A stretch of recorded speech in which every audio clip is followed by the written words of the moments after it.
Alhamdulillahirabbil alamin. Alladzi anzala as-sakinata fi qulubil mu'minin. Asyhadu an la ilaha illallah wahdahu la syarikalah. Wa asyhadu anna Muhammadan abduhu wa rasuluh. Sallallahu alaihi wasallam la nabiyya ba'dah. Allahumma salli wa sallim wa barik ala hadzal nabiyil karim wa ala alihi wa ashabihi ajma'in. Faya ayuhan nasul hadirun, usikum wa nafsi bitaqwallah.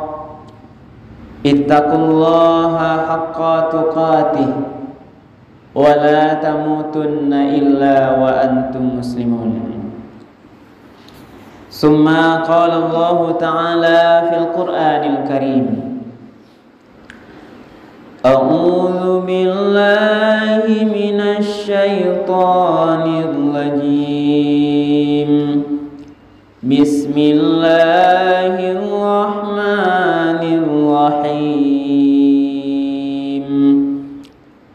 Ya ayyuhan nasu taqu rabbakumul ladzi khalaqakum min nafsin wahidah wa khalaqa minha zawjaha wa bassa minhuma rijalan katsiran wa nisaa.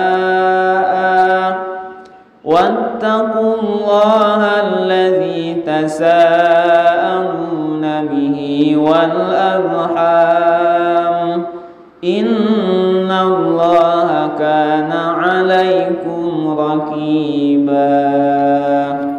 Shadaqallahul 'azim. Bapak-bapak, saudara-saudara hadirin kaum muslimin, sidang jemaah salat fardu Jumat yang dimuliakan oleh Allah. Marilah kita sama-sama sejenak menyampaikan kalimat puji dan syukur. Alhamdulillahi rabbil alamin. Segala puji bagi Allah, Tuhan semesta alam, yang mana pada Jumat yang penuh berkah hari ini Allah Subhanahu wa ta'ala masih memberikan kepada kita nikmat iman, kemudian nikmat Islam, nikmat kemudahan-kemudahan, sehingga kita masih bisa melangkahkan kaki dan mengayunkan tangan menunaikan salat Jumat di masjid yang sama-sama kita cintai ini. Kemudian salawat dan salam kita kirimkan kepada junjungan Nabi besar kita, yakni Nabi Muhammad sallallahu alaihi wasallam, dengan hantaran kata Allahumma salli ala Sayyidina Muhammad wa ala ali Sayyidina Muhammad. Rasulullah telah membawa umat manusia ini dari zaman jahiliyah kepada zaman yang mengenal Islam dengan meninggalkan dua pedoman hidup, yakni Al-Quran dan Sunnahnya. Kalau kita berpegang teguh selalu kepada Al-Quran dan Sunnah itu, dipastikan kita akan selamat menjalani kehidupan dunia yang sementara ini sampai nanti menjalani kehidupan akhirat yang kekal abadi. Hadirin kaum muslimin, sidang jemaah salat fardu Jumat yang dimuliakan oleh Allah. Pada khutbah kita yang singkat kali ini, khatib mengambil dasar khutbah kita Al-Quran surat An-Nisa ayat 1. Surat An-Nisa ayat 1 yang telah khatib bacakan di awal khutbah tadi. Ada beberapa makna atau pesan nanti yang hendak disampaikan oleh Allah di dalam surat An-Nisa ayat 1 ini. Mari kita ulang kembali ayatnya, hadirin kaum muslimin. A'udzu billahi minasyaitonir rajim. Bismillahirrahmanirrahim. Ya ayyuhan nas, wahai sekalian manusia. Berarti dipanggil oleh ayat ini adalah seluruh manusia. Allah Subhanahu wa taala dengan cara memanggil pada ayatnya itu beberapa bentuk. Ada ya ayyuhalladzina aman, wahai orang-orang yang beriman. Ya bani Adam, wahai anak cucu Adam. Yang sekarang ya ayyuhan nas, wahai seluruh manusia. Tidak dipilih dia beriman atau tidak, dia Islam atau tidak, kecil atau besar, tua muda, laki-laki perempuan, semuanya dipanggil oleh ayat ini. Ya ayyuhan nas, wahai sekalian manusia. Termasuklah kita jemaah Jumat yang hadir pada saat ini. Ya ayyuhan nasu taqu rabbakum, wahai sekalian manusia, bertakwalah kepada Tuhanmu. Bertakwalah kepada Tuhanmu. Bertakwalah engkau wahai sekalian manusia kepada Tuhanmu. Ini perintah yang pertama dalam ayat ini. Bertakwa kepada Tuhanmu. Apa makna Rabbun? Rabbi, Rabbun ini maknanya adalah bahwa Tuhanlah yang selalu menjaga kita, hadirin kaum muslimin. Tuhanlah yang selalu memelihara kita. Dan Tuhan Allah itulah yang selalu memberikan rezeki kepada kita. Rabb, pemelihara. Maka dimanapun kita hadirin kaum muslimin, tidak ada satu ruang tempat pun, tidak ada satu detik pun yang tersisih bahwa kita selalu dalam pemeliharaan Tuhan kita. Dia selalu memberi kita rezeki, tidak dilepaskan kita. Karena itulah, wahai manusia, bertakwalah kepada Tuhan. Mana tahu apa? Jalankanlah semua perintah Allah, kemudian tinggalkan segala larangan Allah. Kenapa kita disuruh bertakwa, hadirin kaum muslimin? Bahkan kok disuruh mengerjakan perintah? Kenapa kita dilarang terhadap sesuatu yang tidak boleh oleh Allah? Kadang padahal kita sebagian tabiatnya kita suka yang dilarang oleh Allah itu. Makanya ada orang yang mengerjakan yang dilarang itu mana sukanya. Di tagahan berzina, yang zina itu dia sukai. Tak boleh berjudi, judi itu bampok yang dia sukai. Tak boleh korupsi, korupsi itu nama lagi adanya. Dia mengerjakan yang dilarang oleh Allah. Sementara ada manusia lain, tak terpanggil dia mengerjakan yang diperintah oleh Allah. Yang disuruh dari kerajaan. Sumayanglah fulan, qimus shalah wa atuz zakat. Tak ada tujuannya, tak ada dia salat. Buktinya subuh tidur, tiba zuhur dia asik di kantor, yang di jalan asik perjalanannya, yang di sawah kadang asik di sawahnya, yang bertukang asik dengan tukangnya. Datang waktu zuhur, tak salat dia. Berarti dia tak mau mengerjakan perintah Allah.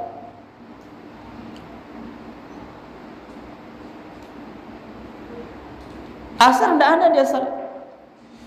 Maghrib panik alasannya, malam ngantuk alasannya, pagi dingin alasannya, bermacam-macam alasannya.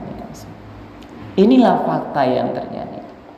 Sebagian, bersyukurlah kita yang masih terpanggil hatinya, hadirin kaum muslimin, ketika azan orang masih lembut hati ini untuk melangkah kaki menuju masjid. Kalau tidak sempat, mungkin ada halangan yang tertentu yang besar yang tidak memungkinkan ke masjid. Entah mungkin hujan begitu lebat atau sakit, ketika azan dia dengarkan, terpanggil hatinya ini, dia salat di rumah. Sakit dia tidak bisa dia berdiri, masih salat dia dalam keadaan tidur. Tidak bisa tidur, masih salat dalam keadaan berbaring. Atau bahkan kondisi terakhir dia salat hanya bisa mengingat dari hatinya, hadirin kaum muslimin. Inilah konsekuensi takwa itu. Maka Allah panggil ini, ya ayyuhan nas, wahai seluruh manusia, wahai para jemaah masjid Jumat yang hadir hari ini, bertakwalah kepada Tuhan yang selalu memeliharamu, yang terus memberimu rezeki dengan cara laksanakan semua perintahnya, tinggalkan yang dilarangnya. Hadirin kaum muslimin yang dimuliakan Allah, ketahuilah kalau Allah yang menyuruh, kalau Allah yang memerintah, itu dipastikan ada manfaatnya untuk kita. Karena tidak mungkin zat yang maha tahu terhadap semua persoalan, yang tahu lahir batin, yang tahu kondisi tubuh manusia, dia perintahkan salat kalau hanya sia-sia, tidak mungkin. Hadirin kaum muslimin, pahamilah terhadap semua yang diperintah oleh Allah pasti ada manfaatnya untuk kita. Salat ada manfaatnya, zakat ada manfaatnya, puasa ada manfaatnya, bersikap tata krama yang baik ada manfaatnya, menjamu tamu dengan benar ada manfaatnya, silaturahim ada manfaatnya. Semua yang diperintah Allah ada manfaatnya. Dipastikan kalau diperintah oleh Allah tidak akan membawa mudarat kepada manusia itu. Dan sebaliknya, hadirin kaum muslimin, kalau Allah larang terhadap sebuah pekerjaan, itu pasti ada mudaratnya, pasti ada bahayanya, pasti ada resikonya bagi manusia yang mengerjakan. Pasti itu, hadirin kaum muslimin. Kalau tidak sekarang, besok. Kalau tidak besok, lusa dia terima mudaratnya. Kalau tidak lusa, bulan depan. Kalau tidak, tahun depan. Tahun-tahun depannya lagi. Ketika manusia berbuat yang dilarang oleh Allah, pasti akan menerima nanti risikonya. Hadirin kaum muslimin, hari ini berbohong, mencuri atau korupsi, aman hari ini. Masih Allah tutup rahasianya. Karena merasa aman, dia ulang lagi. Tambah besar kemalingannya, korupsi contohnya. Merasa aman, Allah biarkan. Sampailah nanti suatu saat, kadang-kadang pada posisi yang tertinggi manusia yang durhaka ini, yang sering melanggar perintah Allah ini, Allah bongkarkan aibnya. Ketahuanlah. Apa yang terjadi? Kalau sudah Allah bongkar aib pelaku dosa ini, malu. Tahkama mukul kadia doa nanti kamu. Kita yang biasa merasa berpangkat tinggi, yang punya perintah tunjuk-tunjuk itu, sekarang kita diikat di borgol, pakai baju oranye lagi. Yang malu bukan kita saja, anak istri keluarga kita malu, masyarakat juga malu, bahkan instansi kita juga malu. Inilah gambaran manusia yang merasa dia aman dari perbuatan dosa hari ini. Padahal Allah sudah pastikan hadis kaum muslimin, kalau dilarang oleh Allah pasti ada mudaratnya. Karena itu, inilah orang bertakwa hadirin kaum muslimin. Dia hati-hati. Semuanya, semua yang dilarang. Zina juga demikian, pasti ada mudaratnya. Nasab tidak jelas kalau nanti lahir anak-anak karena perzinahan. Berjudi pasti ada mudaratnya. Hancur keluarga karena perjudian. Hadirin kaum muslimin, uang yang harus diberikan pada anak istri dipakai main judi, rusak rumah tangga, kacau rumah tangga. Ini karena apa? Karena dilarang oleh Allah. Innamal khamru, khamar, mabuk-mabukan, judi, mabuk khamar, minuman keras dilarang oleh Allah, pasti ada mudaratnya. Karena khamar, mabuk itu merusak akal. Manusia kalau akalnya sudah rusak karena khamar, posisinya jauh lebih buruk daripada binatang yang dia lakukan. Karena akalnya sudah rusak, tidak tahu lagi halal haram. Semuanya akan dia kerjakan.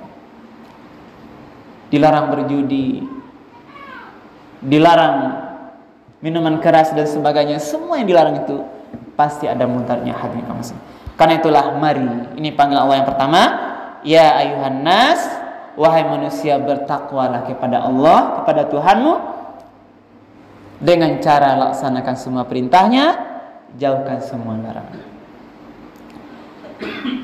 Allazi khalaqakum min nafsin wahidah. Tuhanmu itu telah menciptakan kamu dari diri yang satu. Apa mana khalaq? Allah ciptakan manusia kok. Kalau mana menciptakan dari ndak ada menjadi ada itu menciptakan. Dulu di surga itu yang ada hanya malaikat dan jin, hadirin kaum muslimin. Ndak ada manusia. Maka Allah suruh malaikat ambil tanah-tanah di bumi itu. Perintah malaikat di surga. Dibawa ke surga. Lalu Allah bentuk dengan kuasanya berbentuk manusia. Allah hembuskan nafas nyawa itu kepada tanah liat itu. Jadilah Adam. Ini namanya khalaqakum. Allah jadikan kita dari khalaqakum, dari jiwa yang satu, min nafsi wahidah. Itulah Adam. Pada saat Allah ciptakan Adam, disuruh nanti seluruh malaikat bersujud. Semuanya sujud kecuali iblis. Iblis ini malaikat, kalang malaikat waktu itu. Tapi iblis karena angkuh merasa tidak mau dia sujud. Khalaqtani min nar wa khalaqtahu min tin. Bagaimana saya sujud ya Allah? Saya dari api, Adam dari tanah. Saya lebih mulia daripada Adam. Tidak mungkin saya mulia sujud kepada dia. Inilah keangkuhan iblis. Karena itu dia dicap sebagai makhluk yang terkutuk, diusir dari surga. Maka hari iblis tidak senang pada manusianya. Sejak itulah iblis menyatakan, mendeklarasikan dirinya. Dia minta tangguh kehidupannya sampai hari kiamat, sampai hari akhir. Tapi dia akan menggoda kita, hadirin kaum muslimin. Akan mengelician manusia di jalan yang lurus. Bana jalannya dikeloan di iblis, kida kanan. Itu tugasnya. Karena itu kita hati-hati deh, jangan nanti sampai kita tergelincir kepada jalannya iblis. Karena dia akan mencari terus. Iblis yang menggoda Adam dulu masih ada hari ini, dan anak keturunannya yang tidak nampak di awal. Karena itulah kita perlu mendekatkan diri pada Allah. Hati-hati kita dengan semua amal. Jangan nanti amal kita amalan-amalan syaitan, hadirin kaum muslimin, yang nanti membawa kita sengsara dunia, apalagi sengsara di akhirat, neraka tempat. Nah, wa khalaqa minha zawjaha. Lalu karena Adam yang diciptakan sendirian, Allah jadikanlah untuknya pasangan. Pada saat Adam tertidur, bermimpi dia sendirian, sepi Adam ini, seakan-akan ada pendampingnya. Lalu Allah pada saat bangun dia tidur Adam itu, ternyata sudah dijadikan oleh Allah Siti Hawa dari tulang rusuknya yang paling belakang bagian kiri. Inilah Hawa. Lalu wabassa minhuma rijalan katsiran wa nisaa. Allah jadikan manusia nanti berkembang biak yang banyak, manusia laki-laki dan perempuan, termasuklah Hawa, hadirin kaum muslimin. Wattaqullah. Nah, diulang Allah, bertakwalah kepada Allah. Allazi tasaaluna bihi, yang dengan menyebut namanya kamu saling meminta satu sama lain. Ini kebiasaan Arab. Kalau meminta, wahai fulan, dengan menyebut nama Allah, tolonglah saya. Ini diantara contohnya. Saling menyebut memang itu nama Allah. Wal arham, dan jagalah hubungan silaturahim. Ini sambung silaturahim. Ini makna ayat ini juga.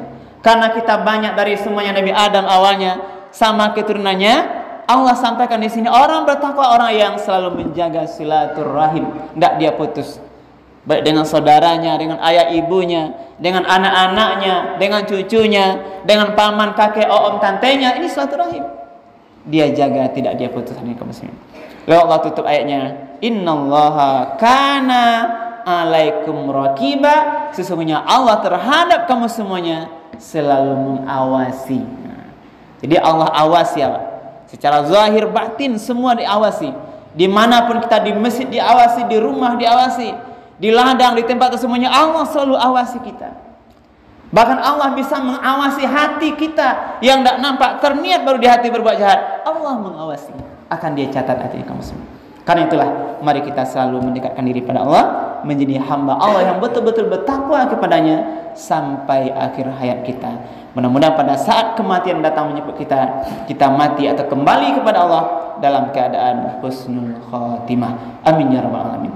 Mudah-mudahan bermanfaat, berbanyak manfaat. Tabiru ya bil absar la'allakum turhamun.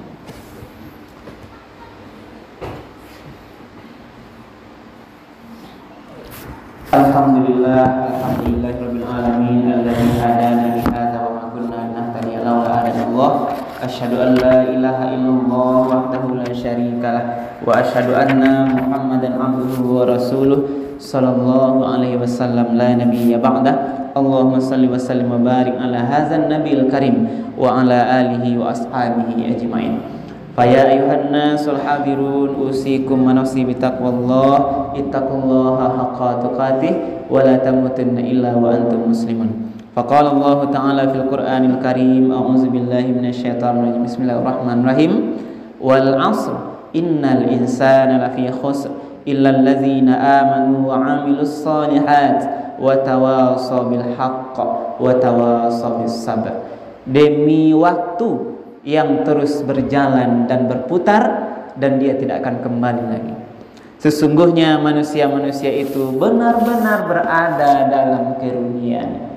Kecuali yang tidak akan rugi orang-orang yang selalu beriman kepada Allah, kemudian memperbanyak amal soleh, kemudian selalu mengingatkan dalam berbuat yang benar, kemudian juga ingat mengingatkan dalam kesabaran. Innallaha wa malaikatahu yusholluna 'alan nabi ya ayyuhalladzina amanu shallu 'alaihi wa sallimu taslima. Allahumma shalli 'ala Muhammad wa 'ala ali Muhammad kama shallaita 'ala Ibrahim wa 'ala ali Ibrahim wa barik 'ala Muhammad wa 'ala ali Muhammad kama barakta 'ala Ibrahim wa 'ala ali Ibrahim fil alamin innaka Hamidum Majid. Allahumma fil mu'minina wal mu'minat wal muslimina wal muslimat al-ahya'i minhum wal amwat. Allahumma fir lana dhunubana wa liwalidayna warhamhuma kama rabbawna shighara. Allahumma arinal haqqa haqqan warzuqna ittiba'ah wa arinal batila batilan warzuqna ijtinabah. Rabbana hab lana min azwajina wa dhurriyyatina qurrata a'yun waj'alna lil muttaqina imama. Rabbana atina fid dunya hasanah wa fil akhirati hasanah wa qina azabannar. Ibadallah, innallaha ya'muru bil ihsan wa ita'i dzil qurba wa yanha 'anil fahsya'i wal munkari wa la dzikrullahi akbar. Aqimissalah.